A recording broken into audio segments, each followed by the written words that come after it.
The Americans in Iraq, the Israelis in Lebanon, now Canada in Afghanistan.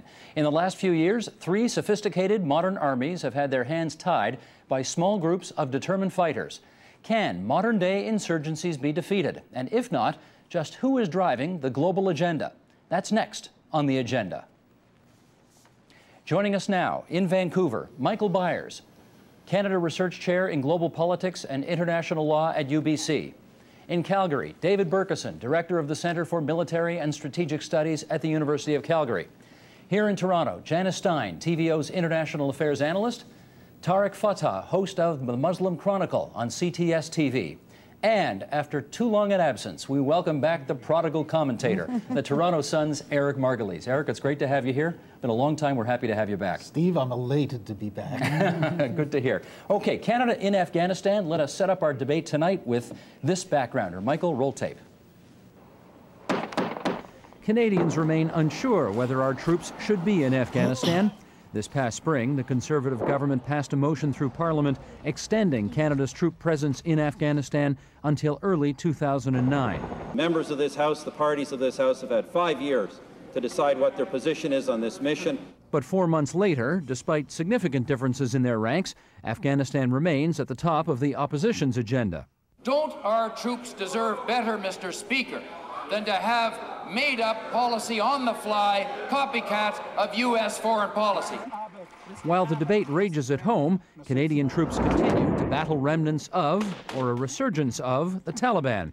So, nearly 5 years after they first entered the country, how is Canada's Afghanistan mission going?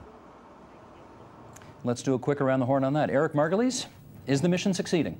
A, we don't know what the mission really is.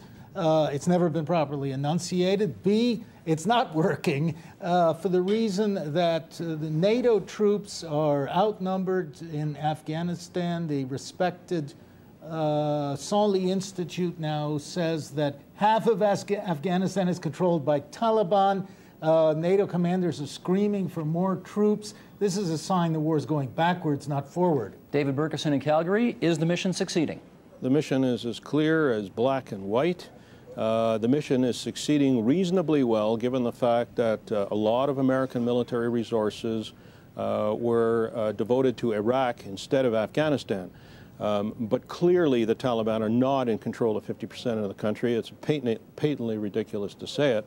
And the government is still functioning. The government has got an army, it's got a police, it exercises sovereignty over wide swaths of the country, and it wants us to be there. Tarek, is the mission succeeding? Well, I don't think so, because we were told a few years back that the Taliban had vanished and gone. Now we find out that they are fighting and even more with more zeal than they ever were before. But my point is that we are applying the wrong medicine to the wrong patient. The problem here is not Afghanistan. The problem lies within Pakistan. We've got porous borders. We've got a ready supply of Taliban recruits coming over from across the border. And we don't even know why the Pakistanis are able to find out an 80-year-old Baloch governor hiding in the caves, but they can't find where Osama bin Laden is. So from all accounts, the mission has, if not been a failure, it's been stalemated. Michael Byers, your view on that?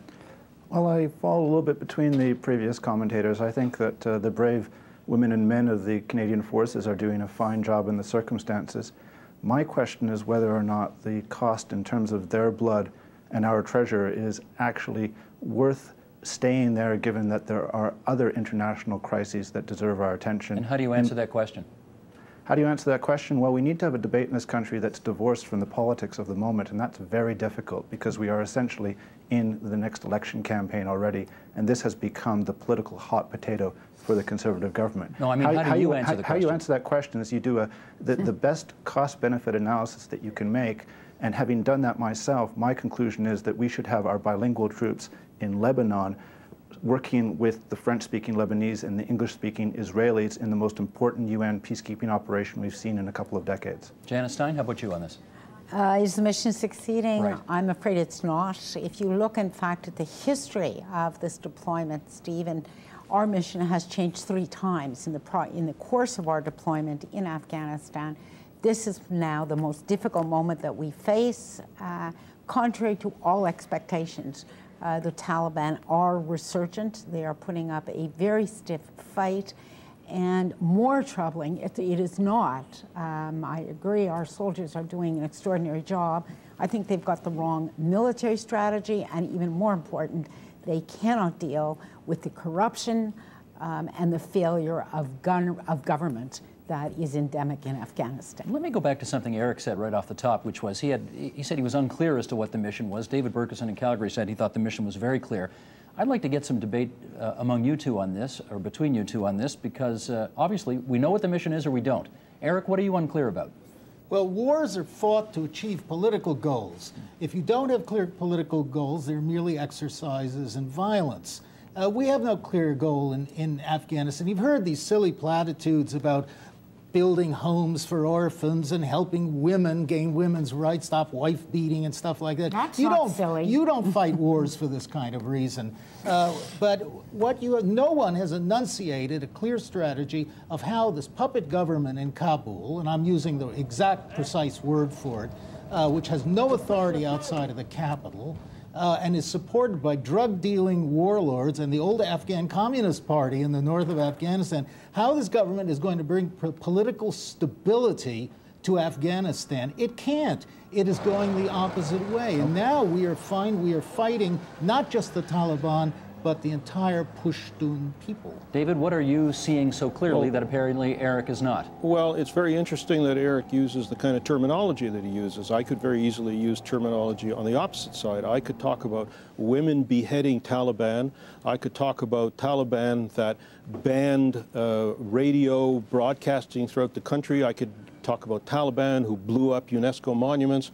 I could talk about Taliban who made Afghanistan into a Disneyland for al-Qaeda, providing all of the resources that were necessary for al-Qaeda to attack on 9/11 and numerous other places.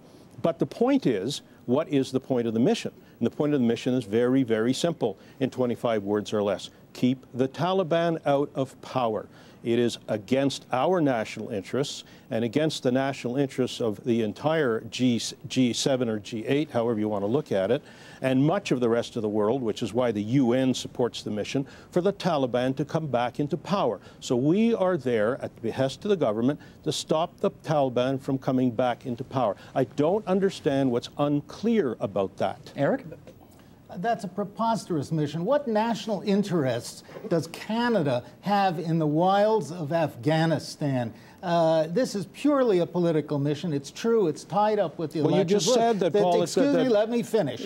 The Taliban now controls half of Afghanistan. The Taliban... Oh, that's what you say. Excuse me. Volume is not going to make logic. The Taliban represents the Pashtun people, who are the largest ethnic majority in Afghanistan. Part of the Pashtun people. The resistance forces in Afghanistan are being drawn by other members of the Pashtun tribe and other nationalist forces. We are not fighting a bunch of terrorists, as the government's telling us. We are fighting the largest ethnic group in the Afghan people. And it is silly to say keeping the Taliban out of power, because they control half the country and all anti-Western elements are already there and active. Okay, Michael. You know, you have absolutely no evidence whatsoever to say that they control 50% of the country. It's patently ridiculous on the face of it to make that claim. Go there and take a walk. Let me get Michael Byers into this. Last. Can I bring Michael Byers into this point? Because Eric did raise the issue of what is our national interest in Afghanistan. Michael, could you talk about that? I think that Eric and David would agree on one thing, that the Taliban does not pose a threat to the existence of Canada. We know that for a fact because the United States took a large portion of its forces out of Afghanistan and moved them to Iraq. And if the Taliban were a truly serious threat to Western countries, the United States would have stayed with a full presence in Afghanistan and shut the Taliban down. They didn't do that. There's no existential threat here. So the question is, how much is it worth to us as a country in terms of soldiers' lives and in terms of the billions of dollars that this is costing us to keep the Taliban in a box in the mountains? Well, Janice, you've always said they are not about to invade Kabul either. It's a question of, do we let them have some control in the south, or do we wade into those mountains and lose soldiers and spend billions of dollars in a fight that the Americans, that the Russians, and the British before them could not win? I'm afraid it's not that simple, Michael. Firstly, the fact that the United States moved its troops to Iraq was just a very large strategic error. It says nothing about whether the Taliban poses a threat. In fact, as we well know, the Taliban did rent its space to al-Qaeda, and it did pose a threat. Now, terrorism generally does not pose an existential threat. Secondly, when you do the cost-benefit analysis, it's not clear, for instance, why Canadian forces in Lebanon would be furthering the national interest of Canada any more than they are in Afghanistan. Come on, Janice, you know that the conflict in the Middle East could spiral into a nuclear war involving Iran. Not in Lebanon. And that is so unlikely to happen in Afghanistan. Our long-term interest in keeping the Middle East quiet grossly outweighs our interest in the mountains of Afghanistan. I don't like those kinds of arguments because it privileges those who have nuclear weapons. It says we only engage where there's a nuclear threat. I don't think that's the way Canadians think about the world. There are good reasons to be in Afghanistan. That's not an issue. The problem is our lack of strategy and the inattention, as Eric put it, to the drug lords that exist in this country and the failure to address the social and economic I've got to get problems. Tarek, and he's been waiting a long time. Go ahead. But by any account, this has been a dismal failure because if you look at it, just after 9/11, the Americans went in there. They basically subcontracted their hard work to a bunch of warlords, and the warlords sold them out. Why do you say by any account it's a failure? Girls are going to school. Which Music girls is being are going played. to school? I come from that part of the world. I know what the Pashtun cultures are. What has become now is that the Taliban have evolved into a Pashtun national movement, similarly to how some of the Arab national movements have merged with the Islamist movements. Instead of isolating the Taliban, the American agenda and the American strategy over there has made sure that even secular nationalist Pashtuns on the Pakistan side of the border are today with the Taliban. Well, would you prefer the Taliban were still in power? It's not that I would prefer that, no, not at all. But the bungling and the absolute corruptness of the Afghan regime and the Pakistan army, I would say, because right now you have on the Pakistan-Afghan border junior military officers making a ton of money simply by transporting Taliban across the border. The insurgency that is taking place inside Balochistan has an effect, and nobody's taking that into account. And I could safely say that within Pakistan, there are multiple intelligence agencies that work. The ISI is in conflict with the MI, which is in conflict with the Intelligence Civilian Bureau. Each of these are running their own empires within the country, and the Pakistan military is one of the most corrupt institutions. If the Americans and the allies do not handle the situation on the Pakistan side of the border, no matter how many troops we pour in there, the Taliban will come out as the winner. And Eric is right when he says that 50% of the Afghan territory is now in control of the Taliban, not because the Taliban are the choice of the people, but because the Americans and to some extent the Canadians have made sure that the Pashtuns have no other choice but to ally themselves with the Taliban. Isn't Hamid Karzai a Pashtun?